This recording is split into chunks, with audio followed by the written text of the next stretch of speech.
The story of American government begins long before the ink of the Constitution dried, in a land of 13 colonies stretched along the Atlantic coast. These colonies, though under the crown of Britain, had begun to practice a measure of self-rule through their assemblies, councils, and town meetings. People in New England gathered in local halls to debate taxes and roads. Farmers in Virginia elected representatives to their House of Burgesses, and merchants in Pennsylvania sat in assemblies where laws and policies were openly discussed. These small sparks of self-government were shaping a people who grew comfortable with the idea that they could govern themselves. Yet the hand of Britain was always present, enforcing taxes, trade restrictions, and policies designed to benefit the empire rather than the colonists. When Britain began to tighten its grip after years of relative neglect, the colonists felt not just economic burden, but an insult to the rights they believed belonged to them as Englishmen. The cry of no taxation without representation was not just about money, but about principle, that a free people should have a voice in the laws that govern them. This principle was immortalized in 1776 with the Declaration of Independence, crafted by Thomas Jefferson and signed by bold men who knew they were risking their lives by defying the might of the British Empire. In it, they declared that all men are created equal, endowed with rights to life, liberty, and the pursuit of happiness. Government, they argued, derived its just power from the consent of the governed. And whenever a government became destructive of those ends, it was the right of the people to alter or abolish it. These words were revolutionary, not only for America, but for the world, for they rejected monarchy and placed sovereignty firmly in the hands of the people. The Revolutionary War was fought not just with muskets and cannons, but with these ideals carried in the hearts of farmers, craftsmen, and soldiers who believed in a new experiment in liberty. When victory came, however, governing a free nation proved far more difficult than winning independence. The first attempt at national government came in the form of the Articles of Confederation, adopted in 1781. The Articles created a loose union of states, each holding most of the power. Congress could not tax, could not regulate trade, and could barely enforce its own resolutions. Soldiers went unpaid, debts mounted, and the states quarreled like jealous siblings. It became clear that the Articles had produced not a strong nation, but a fragile alliance, and by the mid-1780s, voices grew louder calling for reform. Shays' Rebellion, an uprising of desperate farmers in Massachusetts, drove home the danger of a weak central government unable to maintain order or protect property. In 1787, delegates from the states gathered in Philadelphia with the intention of revising the Articles. Instead, they drafted an entirely new constitution, one that would create a stronger federal government while still preserving the independence of the states.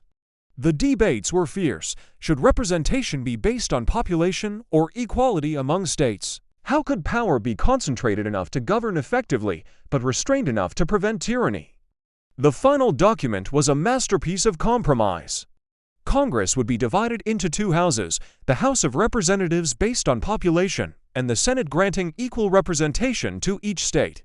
Power would be separated into three branches: the legislative to make laws, the executive to enforce them, and the judiciary to interpret them. Each branch was given checks and balances over the others, ensuring that no single part of government could dominate. At the insistence of many, a Bill of Rights was added soon after, guaranteeing freedom of speech, religion, press, assembly, the right to bear arms, and protection against unfair trials and punishments. This constitution was not perfect, but it laid the foundation of a government built on popular sovereignty, limited power, and the rule of law. The new republic was tested almost immediately.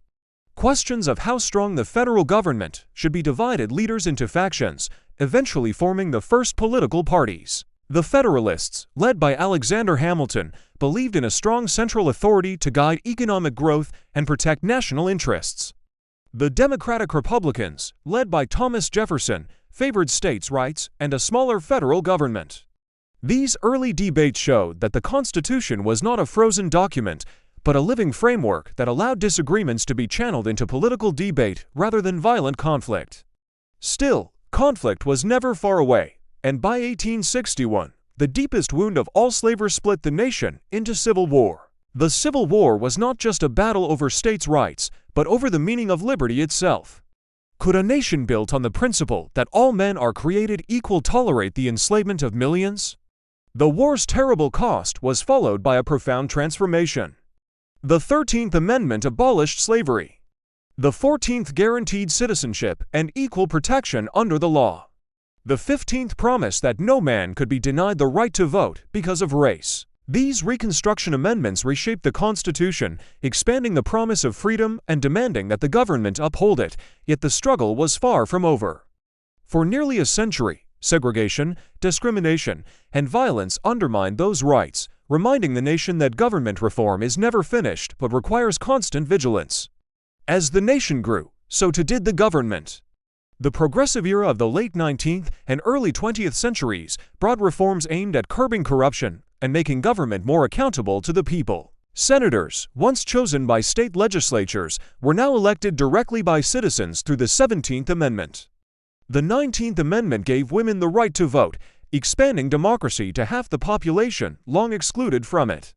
Government began to regulate industries, protect workers, and oversee public health, showing that reform could adapt the system to the challenges of a modern society while preserving its core principles. The 20th century tested American government on new fronts. The Great Depression forced the government to play a larger role in economic life through programs that provided jobs, social security, and financial regulation. World War II expanded the power of the presidency as the nation mobilized on a scale never seen before. The Cold War raised questions about civil liberties, secrecy, and the balance between security and freedom. Yet through it all, the framework of checks and balances endured, adjusting but never collapsing. Perhaps no reform so dramatically fulfilled the promises of the founding documents as the civil rights movement of the 1950s and 1960s. Ordinary citizens, through protests, boycotts, and court cases, demanded that the government live up to the ideals of equality and justice. Landmark laws, such as the Civil Rights Act of 1964 and the Voting Rights Act of 1965, outlawed segregation and protected the right to vote, demonstrating how government can be pushed by its people to expand liberty. The Constitution's amendments, once words on paper, became living protections enforced by law. Today, the American government remains a federal system where power is shared between national, state, and local levels. The federal government oversees defense, foreign policy, and interstate matters, while states handle education, transportation, and law enforcement. Local governments provide schools, police, and services that touch citizens most directly. This layered system can seem complex, but it reflects the founders' intention to distribute power widely, preventing any single authority from controlling all aspects of life. Yet challenges remain, and debates over reform continue. Some argue the Electoral College should be replaced by a direct popular vote for president, believing it would better reflect the will of the people. Others worrying about the influence of money in politics, pushing for stricter limits on campaign financing.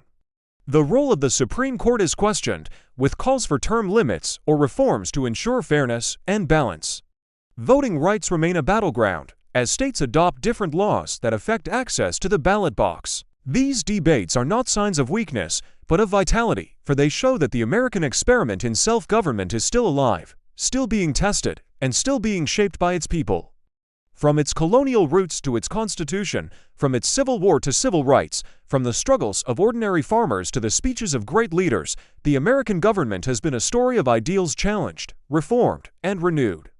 Its foundation is the belief that power comes from the people, that government exists to serve them, and that no leader, no institution, no office stands above the law. It is a system designed not for perfection, but for resilience, able to bend and adapt, to stumble and recover, and to grow toward the promise of liberty and justice for all. To explain American government is to tell the story of its constant balancing act between unity and diversity, between authority and freedom, between tradition and reform. It is a story that continues to this day, with every election, every protest, every debate, and every reform reminding us that democracy is not a finished product, but a living work of the people themselves.